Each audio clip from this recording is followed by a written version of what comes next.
This episode is brought to you by Americas Rehab Campus. Get on the road to recovery with the best rehab in beautiful Arizona. Dial 1-833-272-7342. That's 1-833-ARC-REHAB. Ladies and gentlemen, you are now tuned in to the ARCast.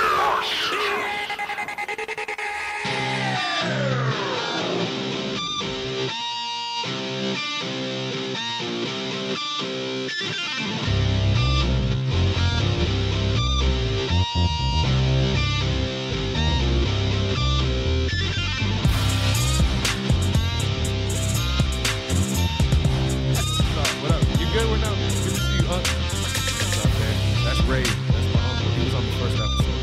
Oh, yeah. Yeah, that's him. So, all right. Good afternoon, ladies and gentlemen. Once again, thank you for tuning in to another episode of the ARCast. My name is Buddha. I'm Vance. And I'm Michaela. Yep, we are all here. That was a weird I don't know why I said that, but yes, we are all here. This is our second episode today. It has been an absolute, pleasure to have everyone coming in here and speaking about their testimony and stuff. But today, ladies and gentlemen, we have a very, very special person. This gentleman it's amazing how God puts people in your life, and I feel like things happen for a reason.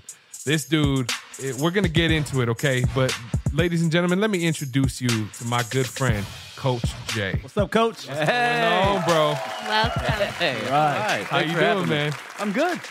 You didn't know there was a live I audience. had no idea. I'm excited now. Right. That's Cue awesome. the nerves. Yeah, bro. Thank you so much for coming. Mm-hmm. So I gotta tell you guys my little story real quick. So my son is 9 years old, right? And I've always wanted to be like a sports person with him. I've told you from the jump, like I'm not a big sports person. I love UFC, but I never followed sports. I didn't really have that growing up.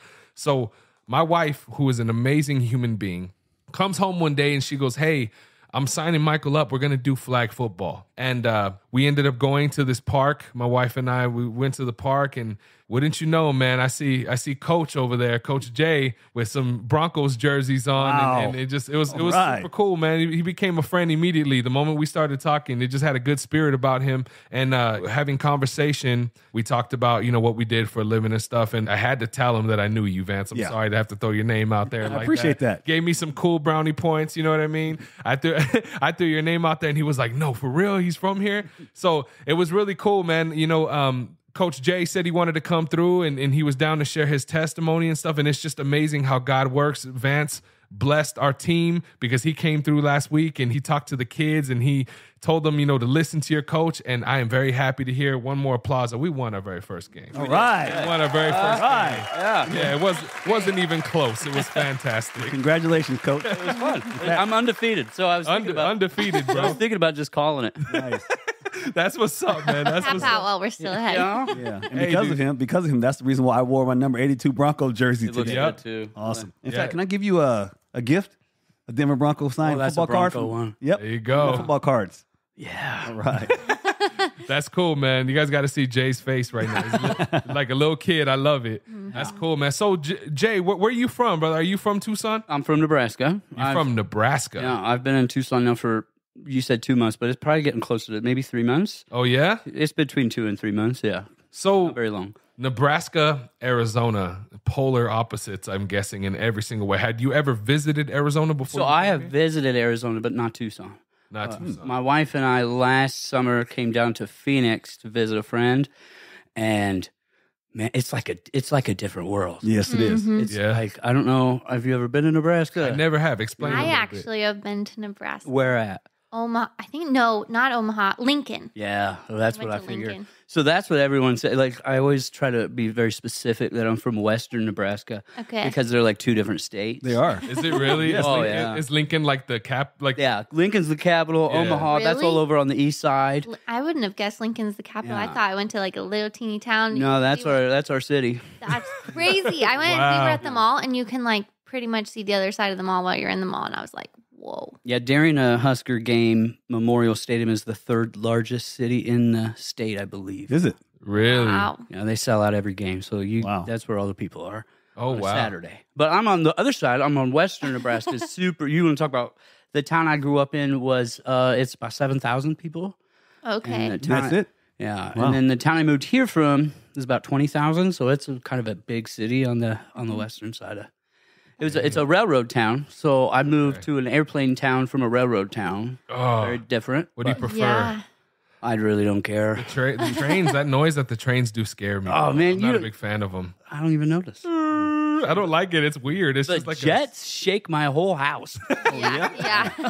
So how'd you find Tucson? A friend of mine had a business opportunity down here, and the funny thing is that we said no. My wife and I were invited down here to join him to help him grow his business, and you know what? We thought about it, we prayed over it, and we really like Nebraska. That is like where I'm born and raised there. Yeah. All my family's there, all my people are there. So we said no, and then we went to an event in Texas and listened to all these speakers about getting out of your comfort zone and doing things that are scary. And then That was David Goggins, huh? That was the time you. David Goggins was there, yeah. So then I also prayed on it, and when the opportunity originally come up, you know, and since I've been clean and stuff, like I promised God that if He wanted to send me places, that I would go. Wow. Yeah. And my family prayed a very dangerous prayer, I like to call it. Yeah. All 5 of us stood around in the living room, we held hands and we prayed and we told God, if you want to send us somewhere, then we'll go wherever Wow. you go. And then we had this Wow. opportunity to come down here, and we said no. And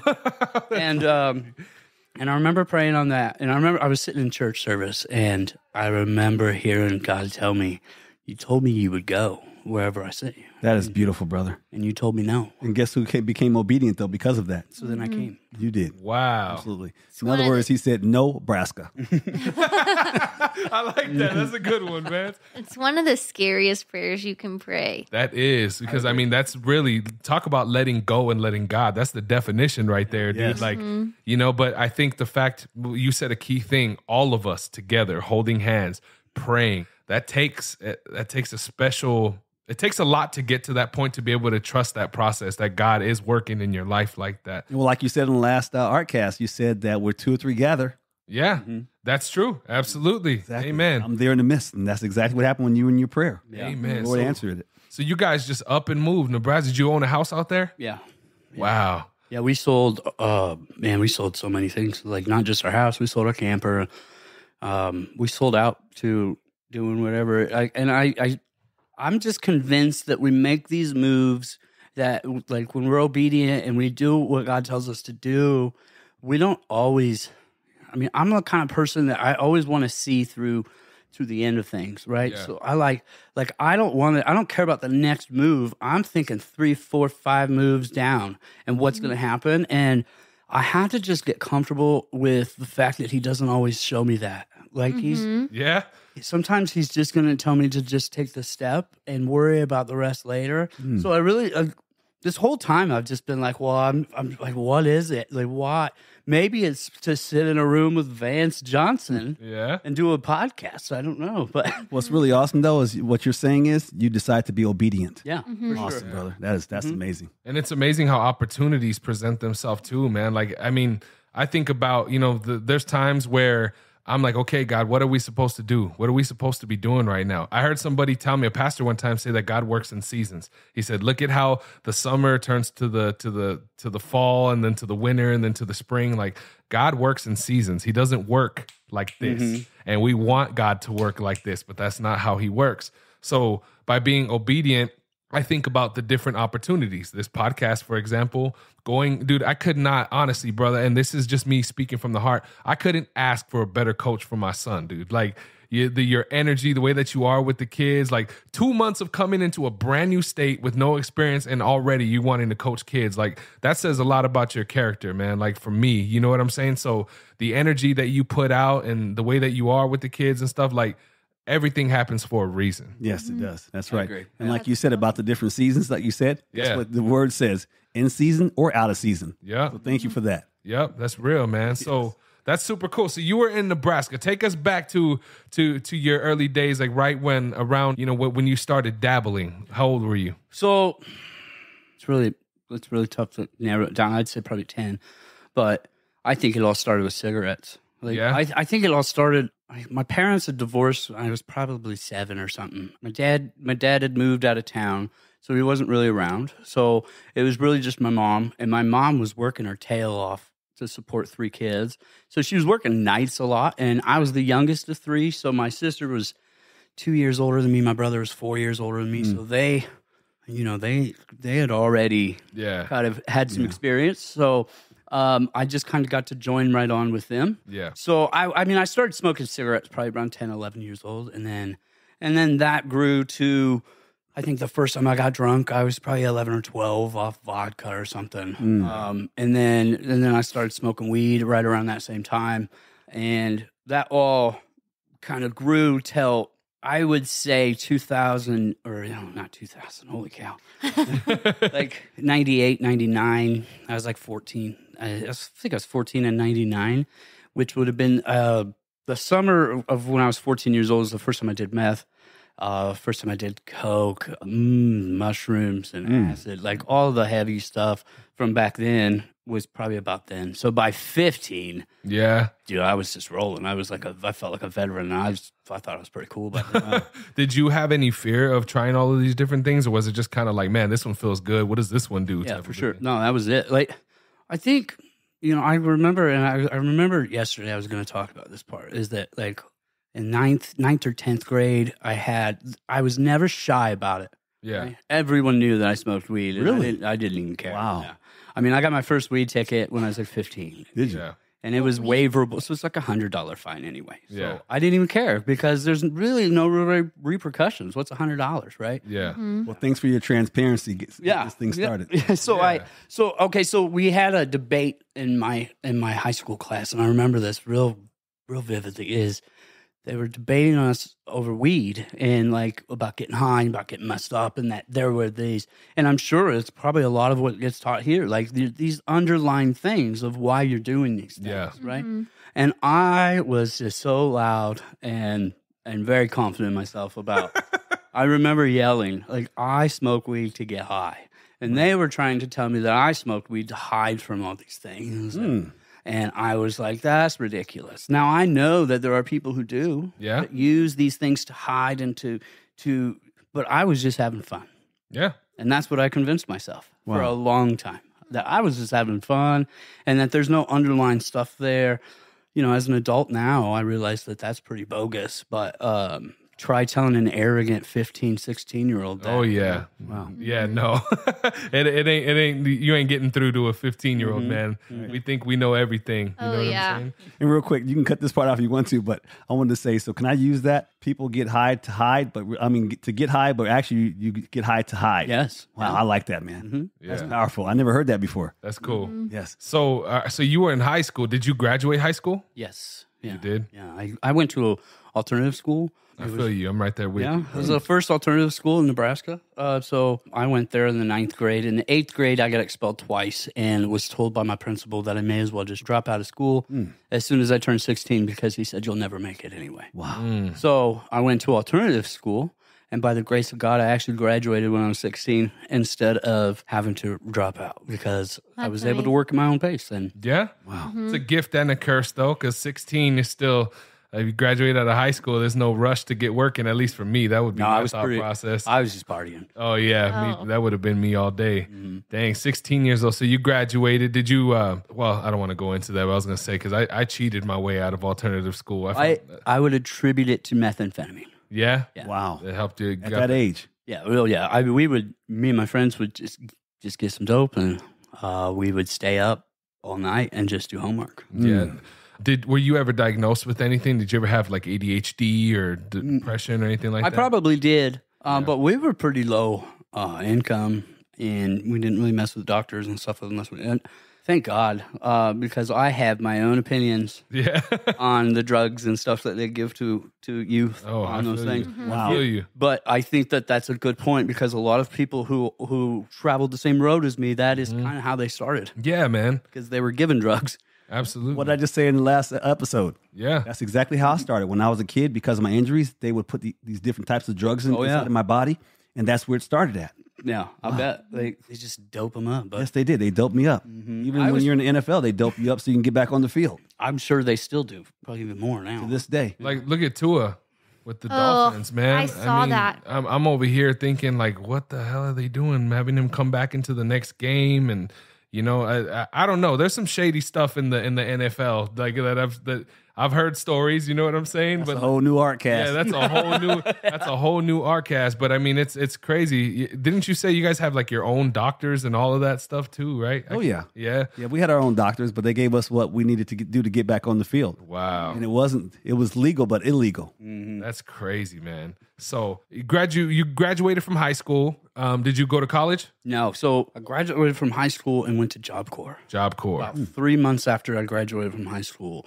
And there's all these moments that happen through my life that is like, now that I'm older and I look back, I'm like, man, it was like God was there the whole time. Yeah. Even though I wasn't following him until just a few years ago. But Amen. I left my hometown just months after I graduated to go to Job Corps. And then probably 3 months after being in Job Corps, a whole group of my best friends got busted cooking meth. Wow. And it was months later. And there's just no doubt in my mind that if I wouldn't have been at Job Corps, I would have been there.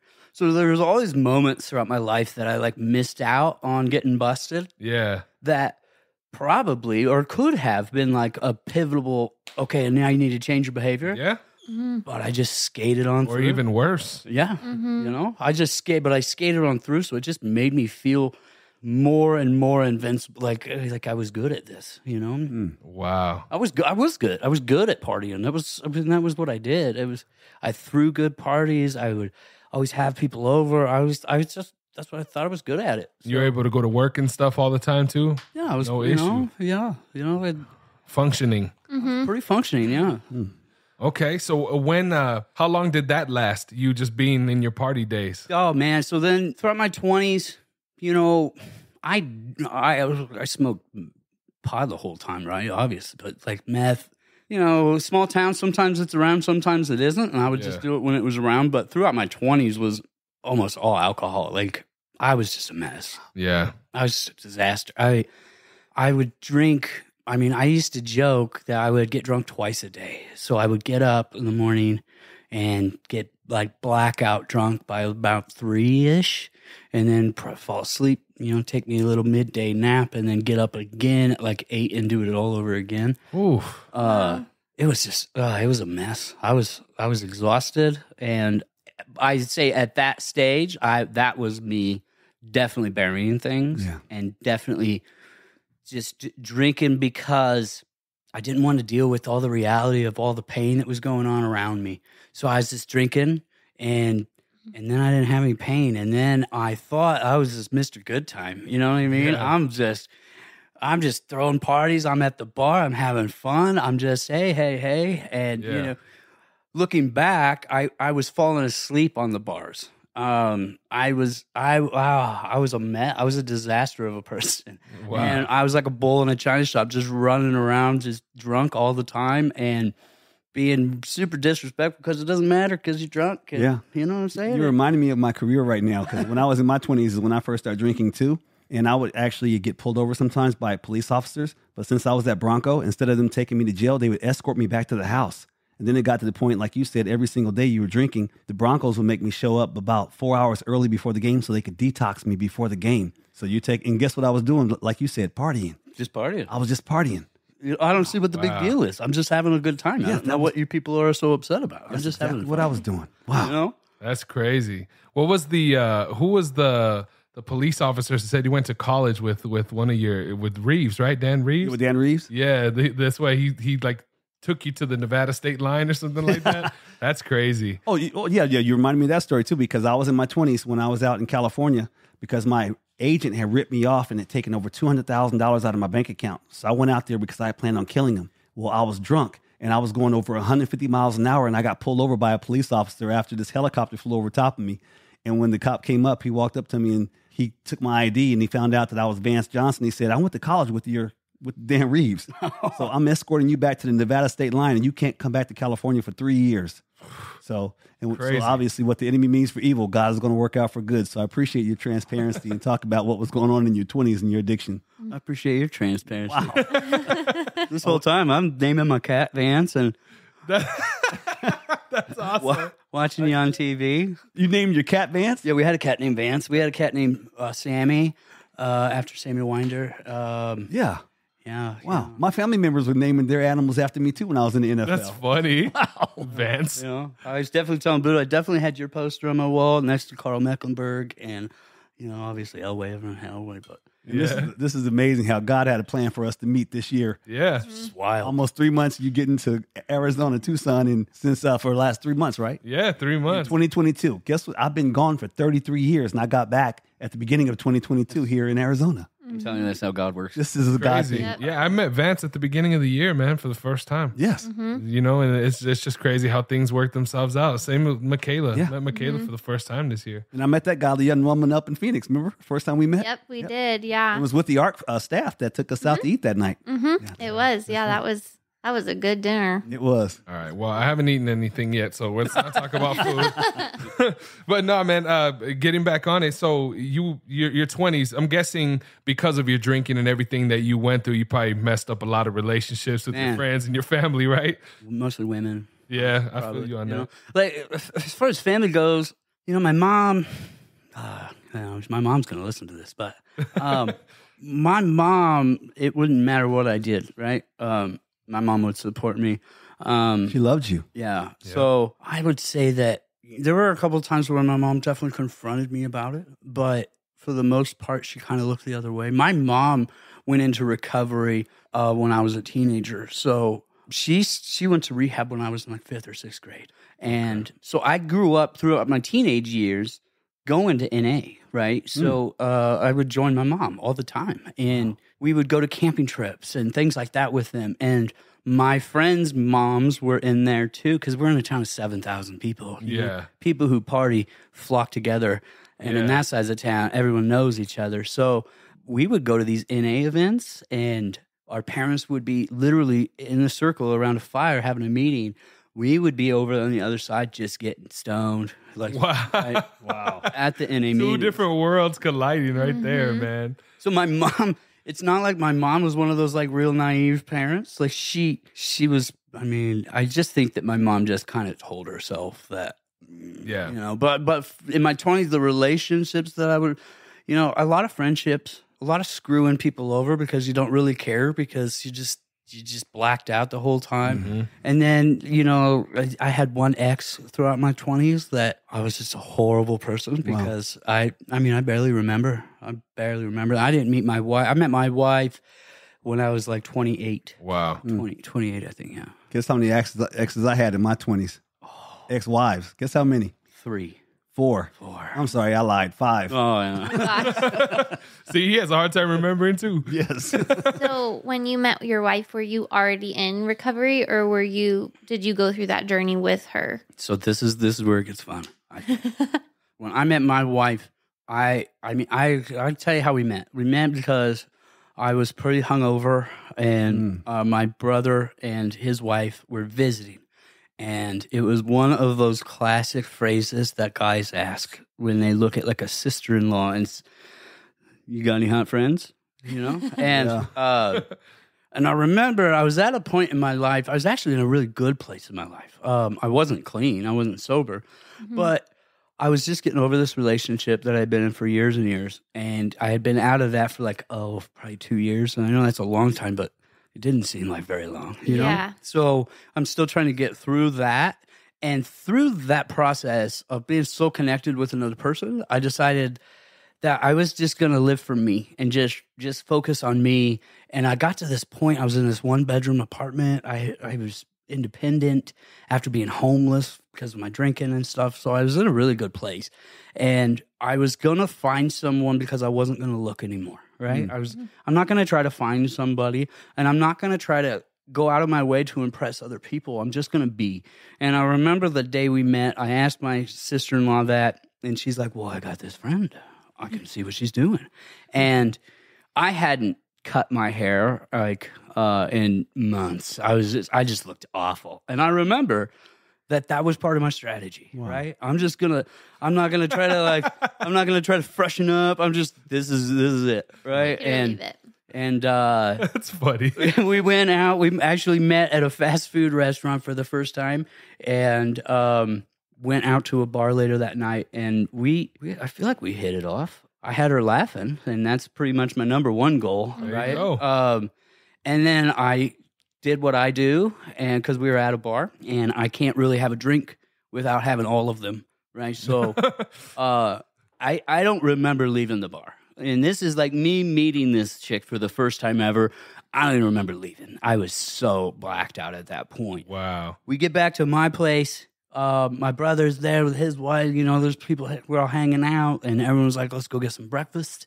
And she's like, you guys go get breakfast. I'm going to stay here with him. And I was like, all right.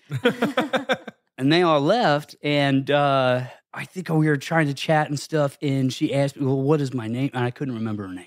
Wow. Oh, man. And then she, that was it for her. She just blew on out of there. She's like, forget this guy. I don't remember any of that. I just remember waking up the next day and being like, I have no idea what happened. And then my sister-in-law filled me in.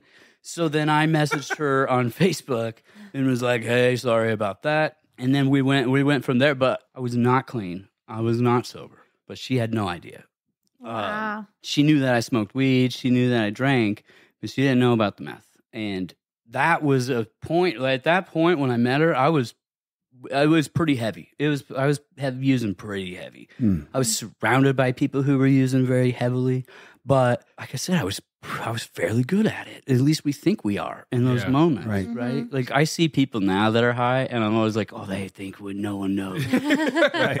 And that was me. I was like, well, surely they. And I guess I don't know if she was just being naive or what, but she had no idea. Well, you're just reminding me of something that happened during my 20s too. I was at a club, like you said, and when you were high, and I was drunk, and I ended up getting a text from someone, and so I stopped by their house on my way home while I was using, and I didn't even remember this happening, but I ended up having sex with that lady, and guess what I found out 15 months later? Kid. Yes, and guess where I met that kid at? At a Denver Bronco football game. This guy was holding that kid across the fence and screaming and cussing me out during the game, and I was looking at that kid like he was crazy, but the kid looked just like me. And that's when I found out, oh, it's because you had that affair when you were drunk that night, and you ended up answering that text messages and stopped by a married lady's house when her husband was out of town. And then you found out 15 months later, rather, that there was a child that ended up coming out of her belly that was mine. I didn't read that. You're taking me back to so many different memories. Yeah, man. Testimony is deep. This is how transparent I am. And I hope no one's hating me out there listening to this right now, but that was the old me. And that's the reason why I just really am, just being this godly man. I know we're supposed to use our testimony to show people there's a way out of that hell that they live in and their addictions. That's good. Yes. Yeah. It's revelation. Yeah, absolutely. Absolutely. So this was your wife that you that you blacked out on? Yeah. Wow. How did that conversation go when you hit her up on Facebook? She kind of laughed it off, and did she? And then we met her up, and we kind of started hanging out, and yeah, things were good. And then she lived 60, 70 miles north of me in a different town, right? Oh, wow. So we were trying to work that out, which allowed me to continue doing what I was doing the entire time. Yeah. Yep. You know what I'm saying? Like, she would come down sometimes on the weekend. Well, I can take a day or two off, you know, but I have all week, so I'm good. Dang. So it was almost that like safety net that she wasn't just going to pop by because you have to know. Yeah. Yes. I would definitely know. It's an hour drive to get there. I'm gonna know. So that continued for about another, I don't know. I think within 6 months she got pregnant, and that kind of changed some things for me, right? That was like, oh, what's gonna happen? First kid?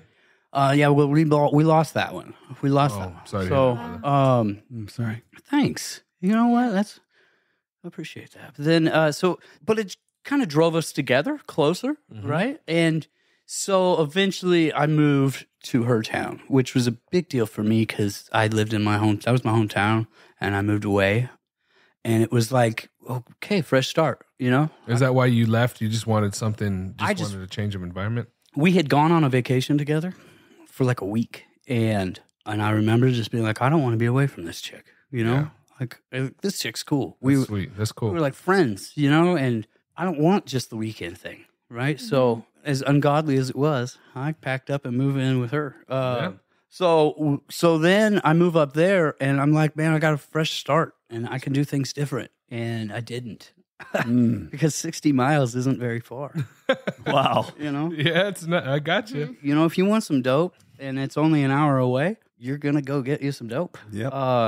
And another thing is that you can change your surroundings and your location, but if you don't change your behavior and if you don't change your people, then nothing's going to change. So when I moved up there, I didn't change my people.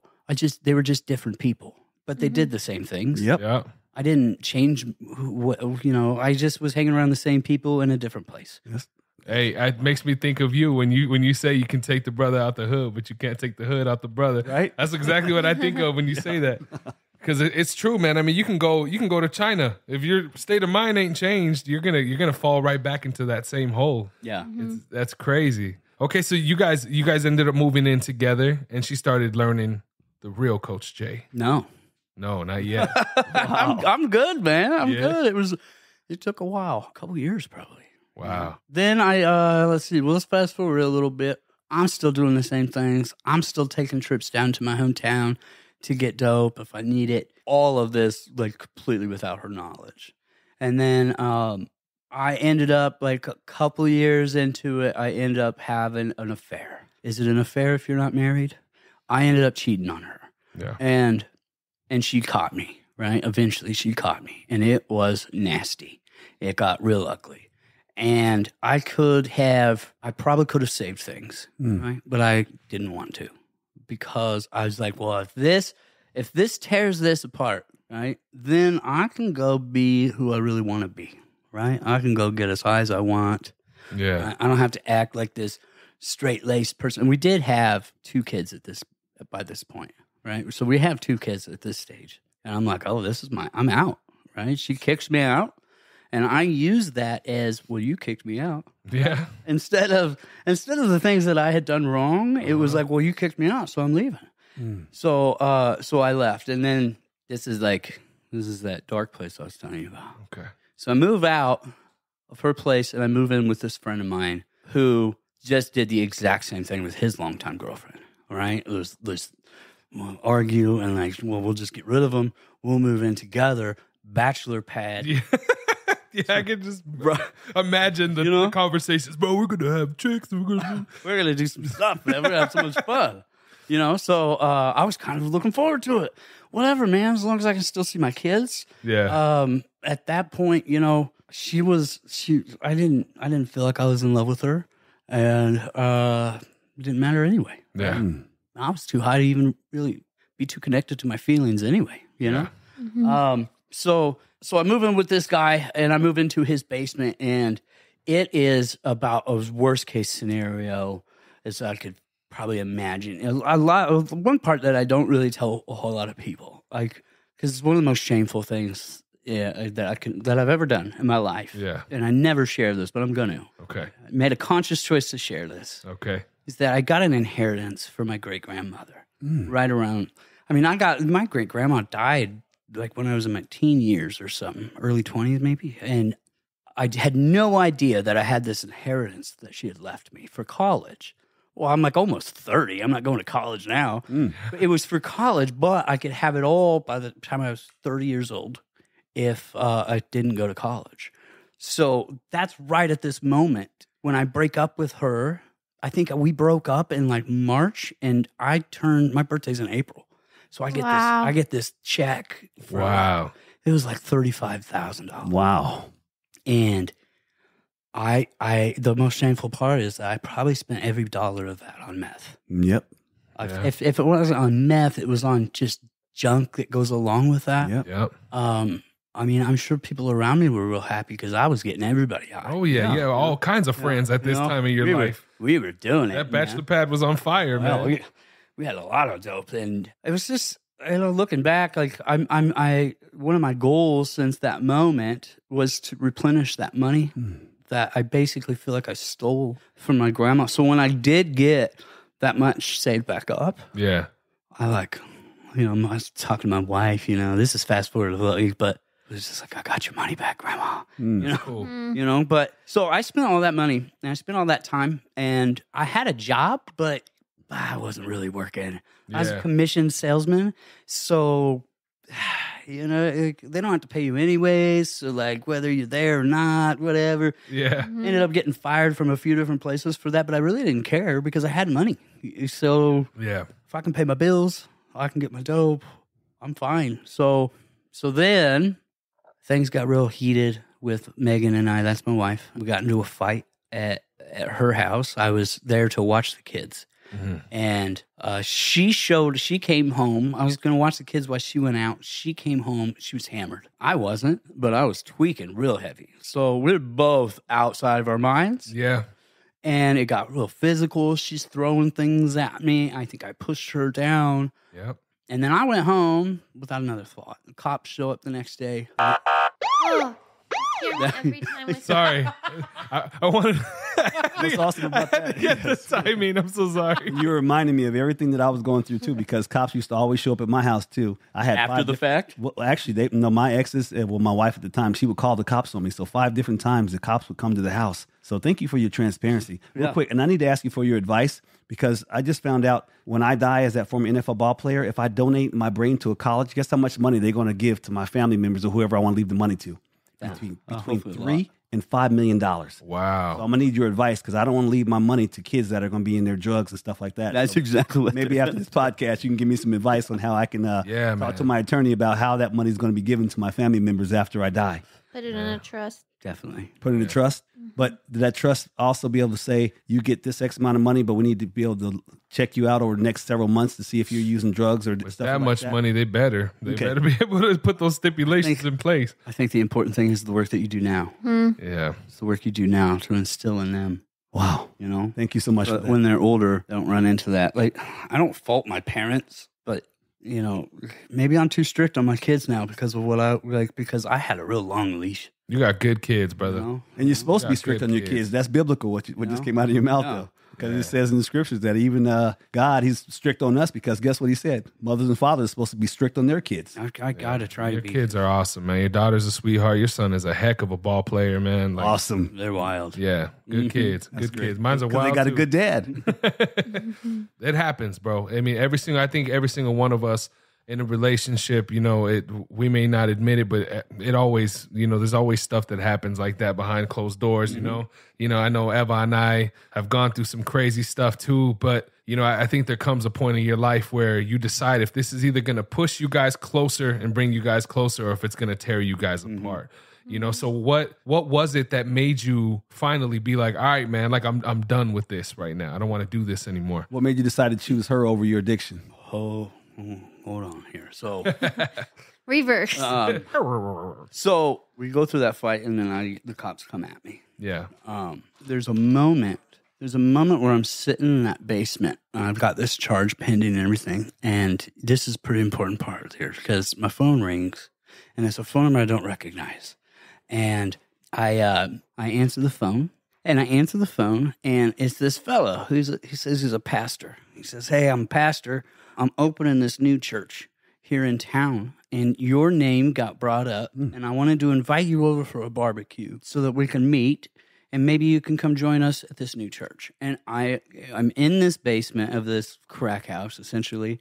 I literally had a meth pipe in my hand. Wow. I was in the middle of smoking. When the pastor called you. Yeah, when he calls me. And I was like, yeah, man, I'll be there. Click. I'm never going to talk to that guy again.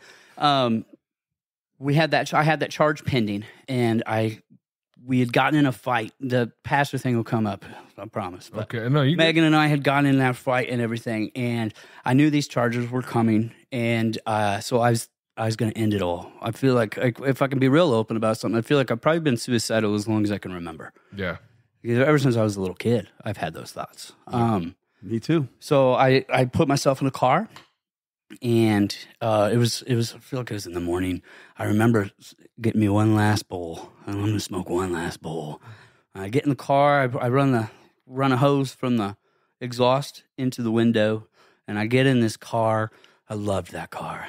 I'd spent so much money just making it cool. Yeah. I'm sitting in this car. I'm trying to write out a letter to my kids, And since I had made a threat to Megan, she had called the cops. I didn't know that she had called the cops. I had made these threats to her before. Yeah. She never called the cops. This time, for some reason, she did. And I can remember, I can still see it in my head, just clear as day. I can remember sitting in that car and looking over at the mirror and seeing a police officer coming out of the of my house. And I was like, what is this? And at that point, I was kind of fading.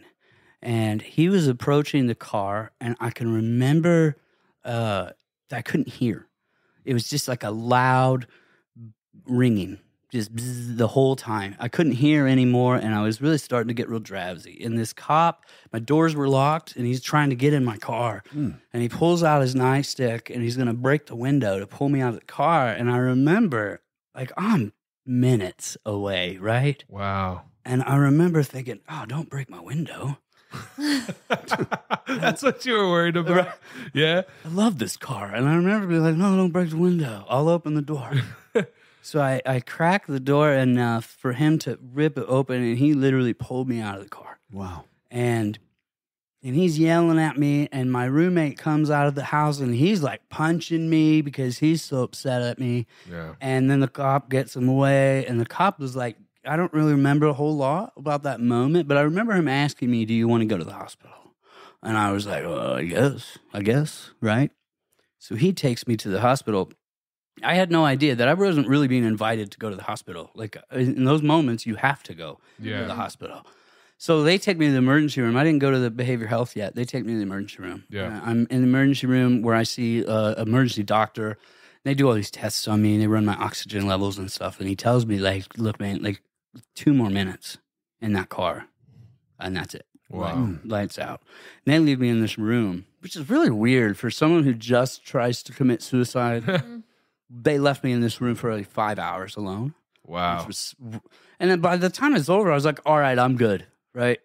I'm ready to go home now. And then that was when they informed me that I didn't have the right to leave and that they were going to admit me into behavior health. And they put me in a padded, rubberized room for the next probably 5 days. And Wow. they diagnosed me. They said they thought I was schizophrenic. And I remember being like, I'm not schizophrenic. I'm detoxing. I'm coming down off of like 9 months of meth use of not stopping for that amount of time. It was like every day. So like Every you day. literally were just smoking every day. Yeah, for 9 months, I never went to bed. Now, I did sleep, but I never went to bed. Wow. So it would be like I'd just be sitting there and I'd just fall out. And then you come back and you just go back to it, right? Yeah. Like times where you're like, you don't remember when you ate last. So like, it's like, I better eat because I don't remember if it was yesterday or the day before. So now I'm in behavior health services or whatever, and they're all calling me schizophrenic. And I'm pretty open about, like, I've just been smoking meth for months, you know? They give me a bunch of pills and drugs. And one thing that changed my life in there was, it was about a week of me being in this padded room because I was not going to play their game, and I was not going to go along with what they were doing. I wasn't going to take their medicine. You're going to get me out of here. You're going to let me leave when it's time to leave. And then I realized that they weren't, unless I just played their game. Wow. So I started going to their groups. I started doing their things. And then I got to do one-on-ones with the mental health doctor or whatever. And it was that moment when he asked me about suicidal tendencies. Have you ever thought about this before? I told him, yeah. You know, but that's not something you can tell people, right? Yeah. Our world isn't a world that you can tell people that. You can't tell people, hey, I'm thinking about this. I'm thinking about these horrible thoughts, because then they stick you into behavioral health services. Yeah. No, for sure. Right? And now I'm locked in this building, and why would I tell you my problems if all you're going to do is lock me in a room? But he explained to me, as clear as everyone has spoken to me before, when I told him that I've had these suicidal thoughts since I was a child, like as long as I can remember, he said, that's not normal. Yeah. He's like, I just want you to know that that's not normal. And it's weird for me because, you know, I have floaters in my eyes. I don't know if anybody else has floaters in there. It's one of those things that some people don't have. Yeah. And you're like, what? So like, it's just Wait, some people don't have those? yeah. So, I have them. I always think it's a fruit fly. yeah, I always mess with them. So like when I'm thinking this way, well, this must be just normal. You just work your way through it. And he's like, no, dude, that's not normal. Wow, that's crazy. There's something going on with your brain, and we want to figure it out so we can help you. So How old were you at this time? I was 30. You were 30? 30 at that point, yeah. Okay. So that's when they put me on all these drugs. So then I was in behavioral health for a couple of weeks. Finally, I was like, I'll just start playing their game. And I was going to play their game because they were going to let me out. And I needed a cigarette. It had been weeks. Yeah. So finally, they let me out. And I get out. And at that point, I knew I wasn't going to go back to that basement. I didn't know where I was going to go, but I wasn't going to go back to that basement. And Megan, I didn't know if we could, I'm her kid's dad. So like, can I crash at your place or something? I have nowhere to go. And if I go back to the basement, I'm going to be using by the end of the day. So she let me go to her place. And since we had been in that fight, I had a no contact order. So I wasn't legally even supposed to be at her house. And somehow the police found out and they picked me up for that. So, but before they picked me up, the pastor thing, I didn't want to go back to the basement because I knew I'd use again. But I still called my dope dealer to see if I could get some. And so he's like, yeah, man, I'll meet you up. I've been waiting on you. You've been, didn't know where you've been for weeks, right? So I'll meet you up at the park. So I go up to the park to meet him, and I'm chilling in my car. The window didn't get busted out, so I don't have to replace the window. Yeah. So I'm chilling at the park, and this dude doesn't show up. I'm like, what is going on? And in that moment, I look around, and there's like a bunch of bounce houses, and looks like a little carnival or something going on. Well, what is this?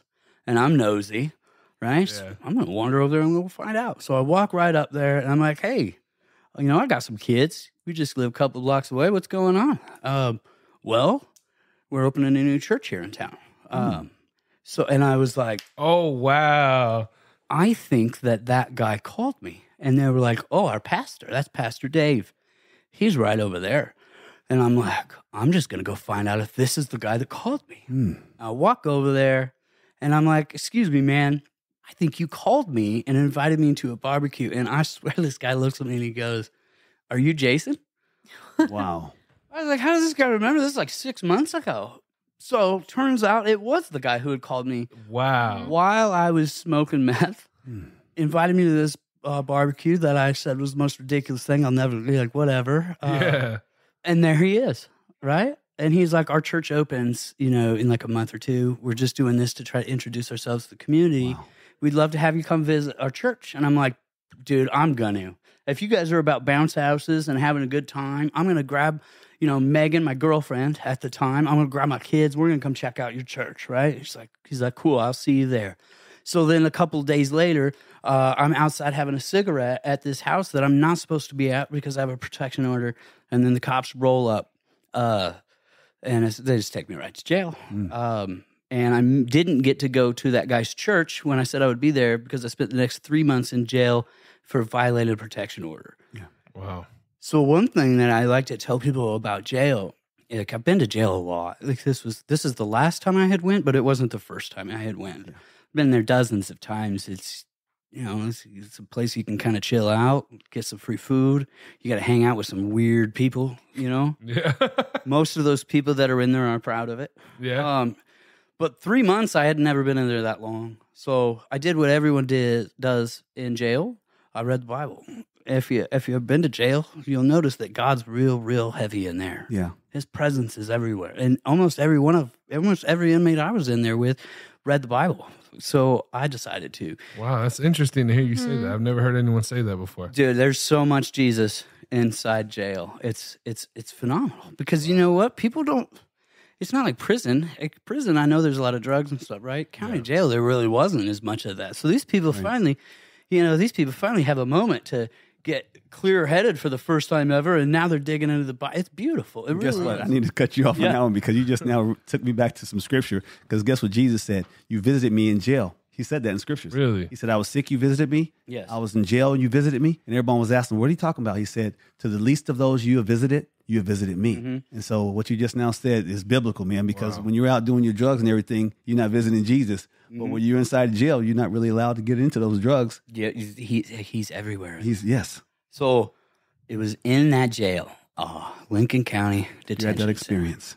that I was reading. I wasn't reading the Bible. I was reading a testimony book that was full of inmates and their testimonies and how they found Jesus. Wow. And I was reading it, and there was one story that just really, really struck with me. And by this stage, my sister's been saved, my brother had been saved, and I saw what it had done in their lives. I was just convinced that it wouldn't work for me. Yeah. That's all good for them, right? But You're just that 1%. it's not going to work for It's me. not for me. I'm So good. it was a conscious decision. I was like, you know what? I'm going to do it. I'm going to put all my faith in it. I've tried this so many times on my own, and I've failed and I've failed, and I've tried to get better and I've tried to change and I've failed. But I've seen this work for other people. I'm going to try it. And for the first time in that jail cell, I hit my knees on that cold concrete floor. I'll never forget bending over my jail cell bed and praying to Jesus, asking him to come into my heart, and come into my life, That's great. and to change me. And I remember that evening, I called Megan from the jail, which is weird because I still had a protection order, right? They still let me call her. But I called Megan from jail, and I was like the happiest inmate since Paul, right? Like I'm just, I love it. I was just ecstatic, and it was like I really wish she was here because she's got a good part of this story too. She would run up and hug you right now. She was like, I don't know what's wrong with you, but this is really weird. Because I called her and I was like, everything's going to be okay. Wow. Everything's going to be fine. And I know it is. And she's like, you're in jail. Yeah, she's like, what? You're in jail. And when you get out, we don't know what that life is going to look like. Right. Yeah. But I was like, I know, but I just know that everything's okay now. Amen. And I'm going to make it work. Matthew 25:36. I needed clothes and you clothed me. I was sick and you looked after me. I was in prison and you came to visit me. So Christ visited you. Oh, he was definitely there. Yeah. That's cool. It was the first time that I just truly felt his presence. Oh, yes, brother. So then you're all alone in jail, but you're just not. They need to do a movie about you. Coach Jay. So then I get out of jail, and that first Sunday I got out of jail, we went to that pastor's church, Pastor Dave's church, and for up until about 3 months ago, we didn't really ever miss a Sunday. Wow. Wow. So my journey to getting better was a different route than many. Yes. My journey was purely through. I joined a men's group, and I had some support in there from some friends of mine that were from men that became my friends. Right, Yeah. people who had never walked my walk, people who grew up in church, but. And my experience with people like that was always judgment, and that was because I was being the judgy one. Yeah. When I finally That's deep. stepped into that room with them, I realized that Christianity isn't judging other people or thinking that you're better than other people. It's actually admitting that you're not. Exactly. Yeah. It's actually admitting that you're not strong enough, right? I'm not strong enough to do this on my own. So therefore, I have to surround myself with godly people who will hold me accountable, which my dope friends never would. Those people don't hold you accountable. Yeah. right? Like you got any more? That's about as accountable as you get with people Yeah. like that. So these guys really took me in, and they didn't preach to me. They just befriended me. And they just listened to me, and they just helped me to try to become better. And it was like my NA. And I feel like I couldn't do NA because of my history with it growing up. So I used church, and I used those men in my men's group that were just so phenomenal. That's awesome. And guys, he is just talking straight out of scripture. Everything coming out of your mouth, even though you're not saying that scripture number, I'm going to say the number. In Philippians 2:3, it says, do nothing out of self-ambition or vain conceit, rather in humility, value others above yourselves. For sure. Wow. So That's thank you. great. That came out of your mouth, man. I do read it. I just don't ever remember the number. Yeah. It's You know a lot why? of numbers Because- and a lot of books. But that's biblical because it says it's written on your heart. Yeah, it is. It is. And I think that just comes from reading it Yes, daily. exactly. You know? Like, God's word doesn't return void. yeah. That's right. So since I got clean, I've been able to tell my testimony a few times. On my church, they did a testimony book, and my testimony was featured in that as well. And I've always been trying to be open to talk about it with people because in Revelation, it says that the enemy's defeated by the blood of the Lamb and by the word of the testimony. Exactly. And I think a lot of people are so afraid to Share tell their testimony. There's a couple of reasons, right? First of all, it's really scary because you have to walk back through that, right? Yeah. You have to visit it, and you have to just in this last however long, I've had to visualize those things that I never want to see again. But I understand that it's doing those things like moving to Tucson without ever being here, like you just being obedient. And when God tells you to tell your story, Yes. maybe somebody hears it and they're like, man, that really resonates, right? Doesn't it? Because I know we're at a treatment facility, right? And you can cut this if you want to, Buddha. But Okay. I don't want people to follow my path, but I also want people to know that there's multiple paths to get Yes. better, I agree. right? Many So- roads. Yes. I didn't take the treatment route, and I think a lot of that was because of how of an arrogant person I am, right? And it was like I just felt like me and you would have clashed 10 years ago. Yeah. Because I'd have been like, you don't know nothing about me. How dare you try to? But I've also have so many friends that have gone through treatment and has completely changed their life, including my mom. Yeah. So I just think there's so many different avenues. I just think that I really am cautious about sharing how I came about my way because I think it's super dangerous. I think it's dangerous because my sister told me in her teen years that when she found Jesus, that all she did was pray to God, and all of those things went away. So that's great, Yeah. right?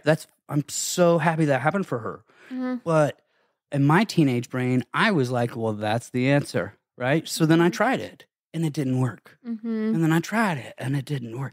I was going at it the completely different way because I thought there was some magical prayer that would just take these things away. Yeah. And then when they didn't, then I was like, well, then maybe God doesn't want me in his family, Yeah.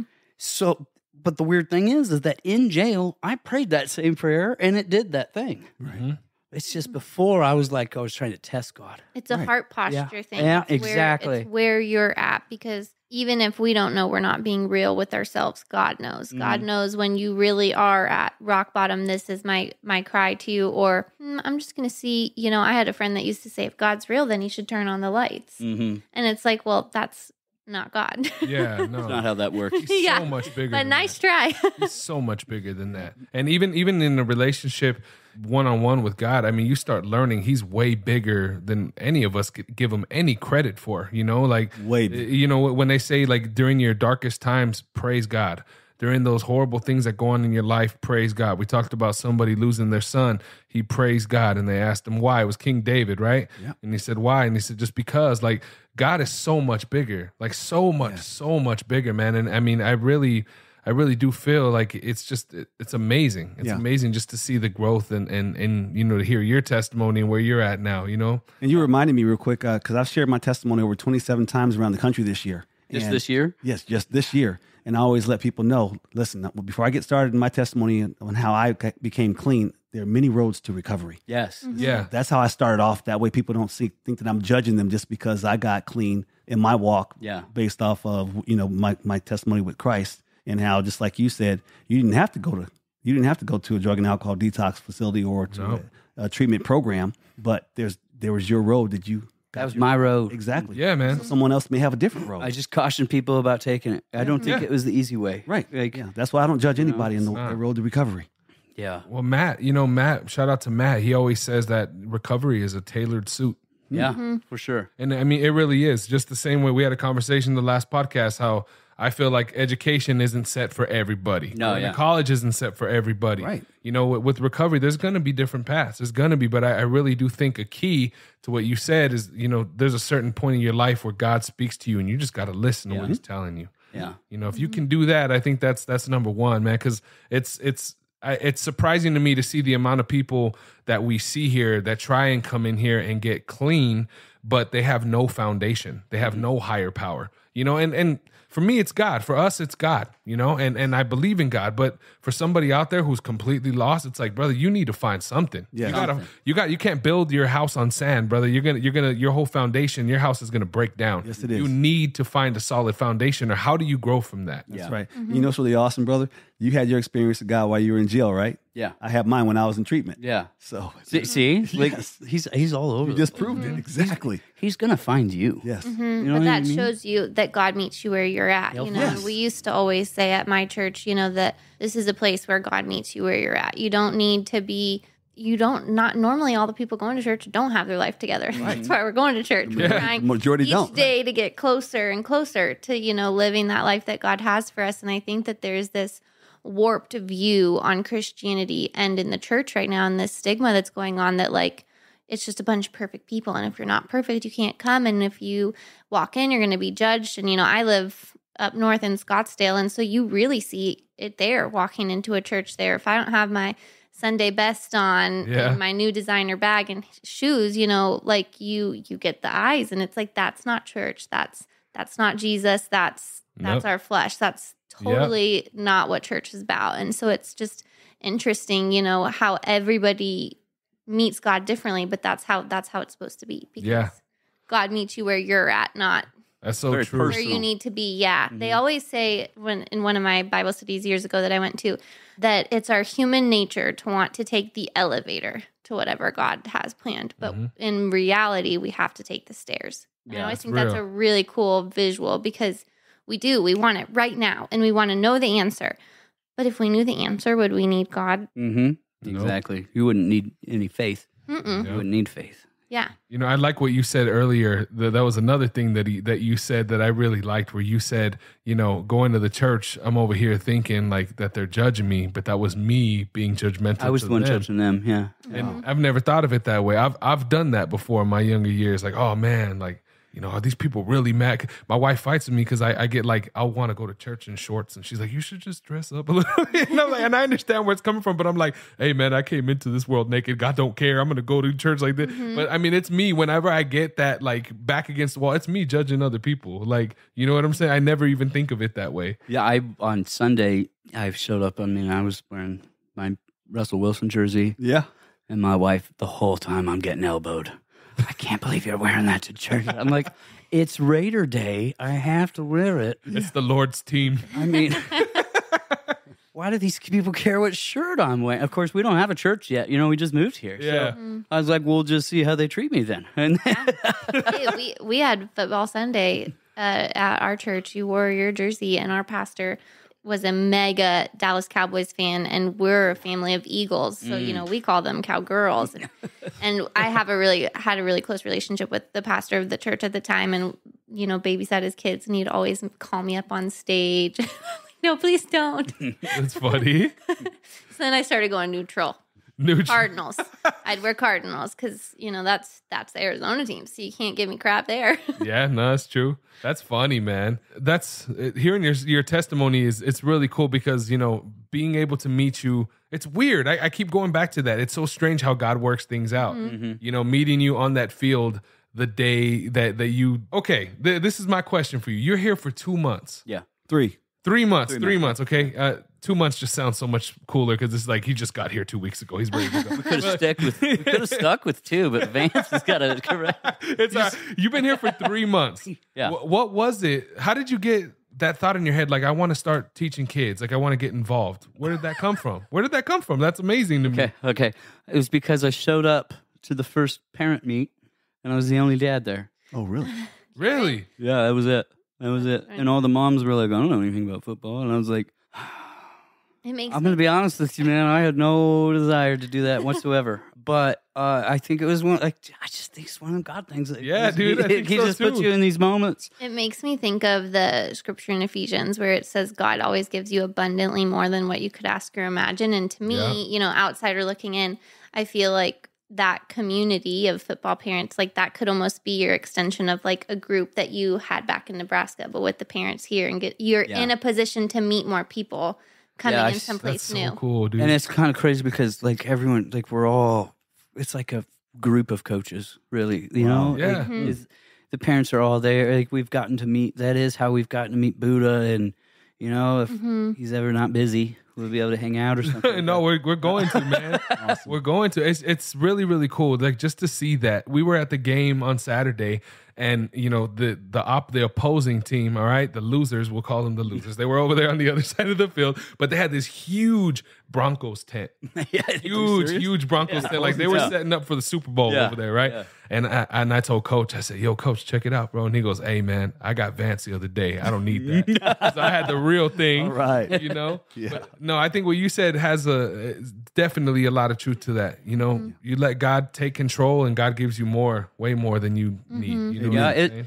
It just hit me the other day that I was talking to my wife about it. I was like, it's really crazy that I'm coaching these little kids because I really don't like kids.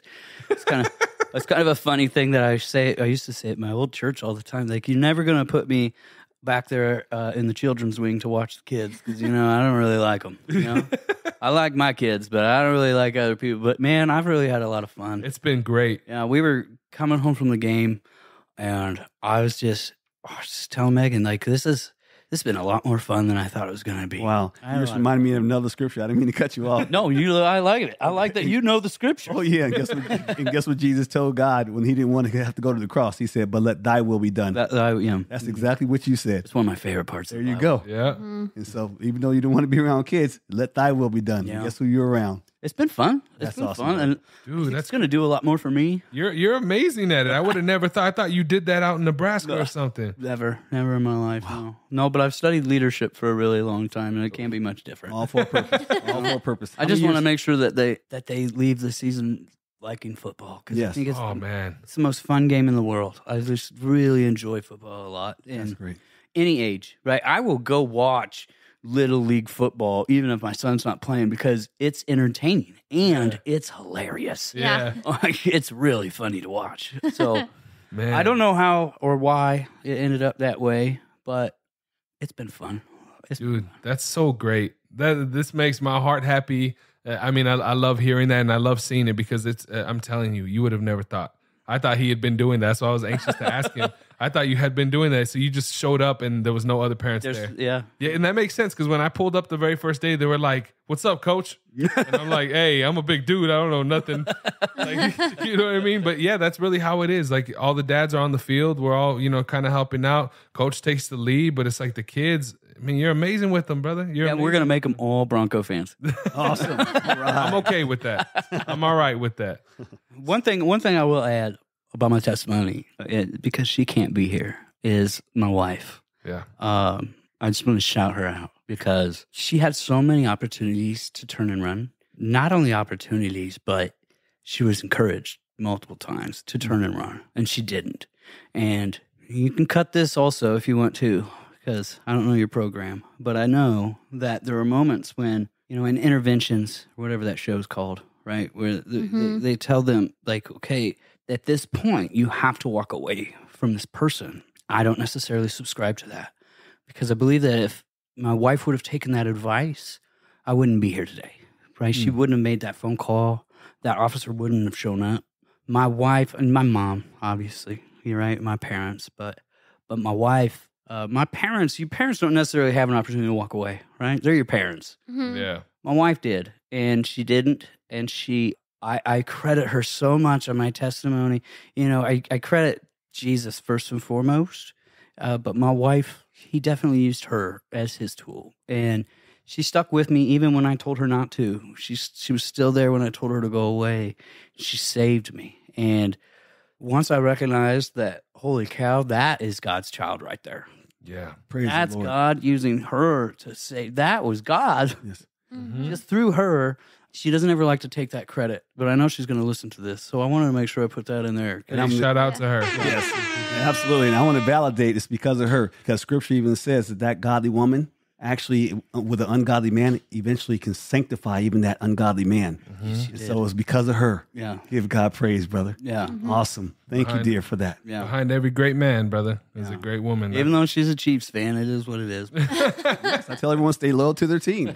Because guess what team we play for now? Team Jesus. Jesus, yeah. That's right. That's cool, man. Well, thank you so much, brother. bet, man. I really appreciate you coming through. How many years celebration now in recovery? 8. Woo! 8. All right. That's fun. All right. That's awesome. Man, 8 years. Dude, you know, it's I want you to know, you know, just straight up, if you ever need anything, brother. I know that you're from Nebraska, but we're in a small little town now. All of our teammates are like less than a mile away from each other. It's super awesome. Whatever you need, brother, I'm a friend. I got you. Yeah. We're on the same team, brother. Yes, I like it. absolutely. All right. If I just heard Vance Johnson tell me we're on the same team, that's We're on the pretty, same team, Hey, brother. there you go. pretty cool. Awesome. Hey, man, ladies and gentlemen, thank you. One more time. One more applause. One more Thank you, time. brother. God bless for you, Coach man. Jay. Yes. Jason, thank you so much, brother, Thank for you. coming through and sharing your testimony, man. Made my heart happy to hear it. I love your spirit. I love everything you're doing. You are an amazing coach. You are an amazing coach. God put you in that position, man, for reals. You know what I'm saying? So thank you so much for everything. Ladies and gentlemen, this has been another episode of the ARCast. God, I'm loving this so much. Thank you, God, for bringing me here and bringing us all here together. If you guys want to get on another episode, make sure you hit us up. Michaela, I'm looking at you because it helps me get the email right. It is thearcast6944@gmail.com. Once again, it is THEARCAST6944@gmail.com. Hit us up, man. Share this podcast with a loved one, with a friend. We're everywhere. Apple, Google, Spotify. We're going to keep bugging you. Much love. God bless, guys, and you have a beautiful week.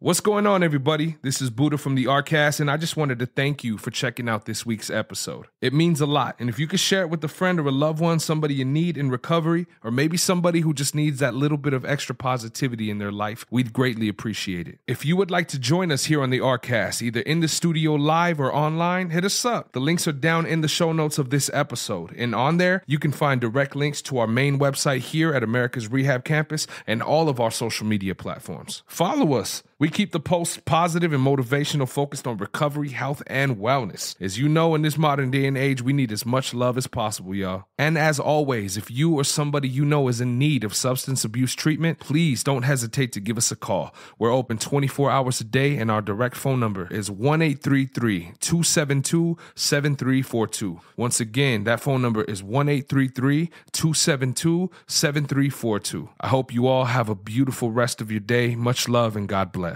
Peace.